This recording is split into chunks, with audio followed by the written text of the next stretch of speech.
Hi,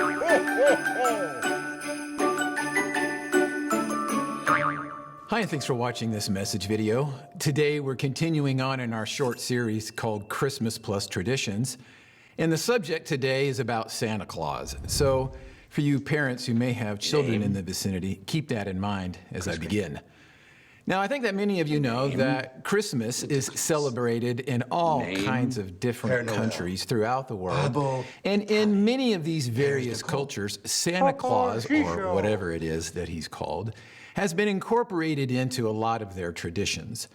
Now, last week I mentioned that a lot of Christians have struggled with whether or not God is okay with us creating our own traditions or what it is that we've turned Christmas into. And that's true especially when it comes to Santa. The reason being is some believe that Santa is a distraction that keeps children and adults from putting their focus on the reality of Jesus and what he's done for us. Some would even say that he is the quintessential symbol of commercialism. However, there are others who believe that Santa is a harmless caricature of the heart of God toward humanity, who embodies selfless giving as an act of love toward anyone, regardless of age, race, or gender. Today, I'm not trying to convince you whether or not you should incorporate Santa Claus into your Christmas traditions or not. I'm just trying to help explain how this whole St. Nicholas thing began in the first place. And in order to do that, we're going to need to do a little bit of a history lesson first. So, let's go back to about 56 AD when the Apostle Paul was traveling on his third missionary journey. For those of you who don't know or remember, Paul was traveling throughout the Roman Empire, spreading the good news about Christ and planting churches. But on his way back to Jerusalem, he stopped at the little city of Patara in the region of Lycia and got to know many of the people there. Well, about 5 generations later, this little city had some interesting things take place in it. At least that's what the Eastern Orthodox Church says. And believe it or not, so does Eusebius, a Greek historian who lived at that time. I think a lot of people know that from AD 56 till approximately 313 AD, when Constantine finally recognized Christianity as a religion, it grew, and it grew a lot. But did you know that Constantine was the second king to actually recognize Christianity as a religion? About a decade earlier, in 301 AD, Tiridates, the great king of Armenia, which at that time included the city of Patara, made Christianity the state religion. And the historical record shows that there was a 21-year-old man who lived in Patara, was born and raised there, and that when his parents died of the plague, he inherited their great fortune. The story is Theophanes and Nona were both generational Christians dating back to the time of Paul, and because they had waited so long for their only son to be born, they felt toward him like what Hannah did toward Samuel or what Abraham did toward Isaac, and that they really did believe that he was intended for the Lord's use. So they named him Nicholas, which means hero of the people or victor of the people. And according to Eusebius, this young man was a bishop in the Eastern Orthodox Church located in the region of Lycia in the coastal town of Myra, which means he suffered. You see, earlier I mentioned that Constantine took power in 313 AD.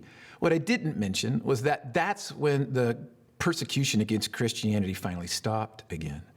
You see, during the Roman emperors, there were 11 different major persecutions against Christianity, and Nicholas was alive for 2 of the last 3. For example, the first was in 64 to 68 AD under Nero. Then in 89 to 96 AD, it was under Domitian. In 109 to 117 AD, the persecution was under Trajan. Then in 161 to 180 AD, it was under Marcus Aurelius. In 193 to 211 AD, the persecution was under Septimus Severus. In 235 to 238, it was under Maximus the Thracian. In 249 to 251 AD, it was under Decius. In 253 to 260 AD, it was under Valerian. And in 285 to 305 AD, it was under Diocletian until he abdicated his throne to Galerius, who led the persecutions from 305 to 313 AD. And then, in 361 to 363 AD, it was Julian the Apostate.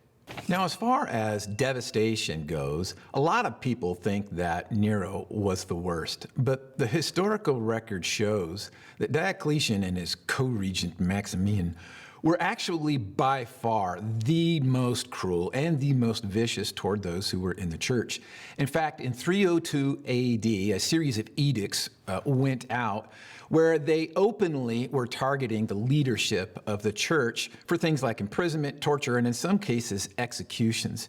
In fact, one of the edicts read, "Tear down the churches to the foundations and destroy the sacred scriptures by fire, and let those in honorable positions be degraded if they persevere in their adherence to Christianity." Now, like I said, at that time, Nicholas was serving as a bishop in the coastal city of Myra in the province or region of Lycia, and so he was imprisoned at approximately that time, again, until Constantine issued the Edict of Toleration in 313 AD, and therefore he was freed and allowed to be able to resume his role. That part we know for sure. Now, here's the backstory that we don't know for sure. According to the Eastern Orthodox Church, prior to 300 AD, there was a nobleman in the area of Patara who lost his fortune, and as a direct result, all of his property and assets needed to be sold. However, it did not cover the amount of his debts. So his 3 beautiful daughters were all going to be sold into slavery, which essentially meant prostitution.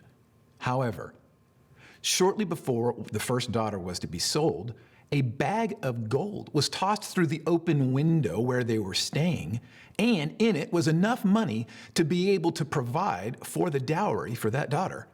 Quickly, she was married off, and soon following this, a second bag of gold was tossed through a window, and again, enough money was in there for the second daughter to be lawfully married off, and the news of this was spreading throughout the town like a wildfire, and everybody was anticipating, trying to figure out who this mystery man was. Now, before the third daughter was married off, something took place that cannot be verified, but I think you might be able to understand where one of our biggest Christmas traditions may have gotten its start. Apparently, when the third bag of gold was tossed through a window, this third daughter had hung her stockings to dry by the fire with care, and the bag of gold landed in one of the stockings, and ta-da! Now we have a tradition. However, the legend is that this nobleman was waiting by the window in anticipation. Having had it already happened twice, he was expecting it to happen again, and Nicholas was caught. However, he made this nobleman promise that he would never tell anyone about his generosity. The reason being, Nicholas genuinely loved Jesus. And in light of what Jesus has said in Matthew 6, he did not want anyone to ever think that his generosity toward the poor was for the praise of man. Matthew 6, 1 through 4. Watch out! Don't do your good deeds publicly to be admired by others, for you will lose the reward from your Father in heaven. When you give to someone in need, don't do as the hypocrites do, blowing trumpets in the synagogues and streets to call attention to their acts of charity. I tell you the truth, they have received all the reward they will ever get. But when you give to someone in need, don't let your left hand know what your right hand is doing. Give your gifts in private, and your Father, who sees everything, will reward you. According to the Eastern Orthodox Church, this nobleman did end up in slavery. However, his 3 daughters were spared, and together, they did agree and kept in silence everything that Nicholas had done for them until after he had died. In fact, it wasn't until after Bishop Nicholas's death in 343 AD that his secret gift giving to the poor became the tradition that he was most known for, and ultimately the primary genesis for much of the gift giving that we engage in at Christmas. Now, once again, I'm not trying to convince you to incorporate Santa Claus or St. Nicholas into your Christmas traditions. However, I do think that what Nicholas was doing in terms of giving gifts to the poor is something that God would want every single one of us to be doing. In fact, last week I mentioned how the religious leaders at that point in time in Jesus' day had become distracted by their holiness traditions or their particular hand-washing ceremonies, and therefore they weren't really showing love toward anybody, which is what they were actually commanded to do, and especially toward the poor. And look what Jesus told them. Luke 11, 37 through 41. As Jesus was speaking, one of the Pharisees invited him home for a meal. So he went in and took his place at the table. His host was amazed to see that he sat down to eat without first performing the hand-washing ceremony required by Jewish custom. Then the Lord said to him, "You Pharisees are so careful to clean the outside of the cup and the dish, but inside you are filthy, full of greed and wickedness. Fools! Didn't God make the inside as well as the outside? So clean the inside by giving gifts to the poor, and you will be clean all over." Now, I want you to answer two questions for yourself, but before I ask them, know this. You're free to define the words that I use however you want to, or assess yourself or measure yourself however you want to. Here are the questions. When was the last time you gave any kind of gift to someone who is poor? And based on what Jesus said in Luke 11:41, how clean are you? When it comes to Christmas and our traditions, God is totally okay with us creating them to commemorate the good things that He has done for us. And clearly one of the traditions that you and I, a lot of us at least in the United States of America, enjoy is gift giving. And there is absolutely nothing wrong with that. However, I would like to suggest that when it comes to those of us who are followers of Christ, one of the things that we should think about incorporating is intentionally giving gifts to those who are poor or those around us who might be suffering. Maybe they're suffering financially. If that's the case, that's a duh. Give them money or give them food or give them clothing. But maybe they're fine financially. And maybe what they're suffering from right now is a lack of relational. They don't have friends. They don't have family around them. And what they could really use from you is just an invite to coffee or an invite over for dinner or some hang time with them. Or maybe they're poor, not in a financial sense, and they're poor not so much in a relational sense. Maybe they're poor in a spiritual sense. And what you can do is invite them maybe to be a part of your small group or to come to church or to be involved in somehow, some way in their life to hopefully bring some type of encouragement into it, or maybe even a challenge.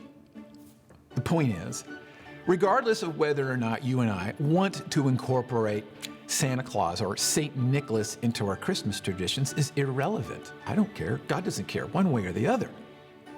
But what He does care about is this, is that you and I would intentionally look for those around us who need love, and that we would act in love toward them all the time.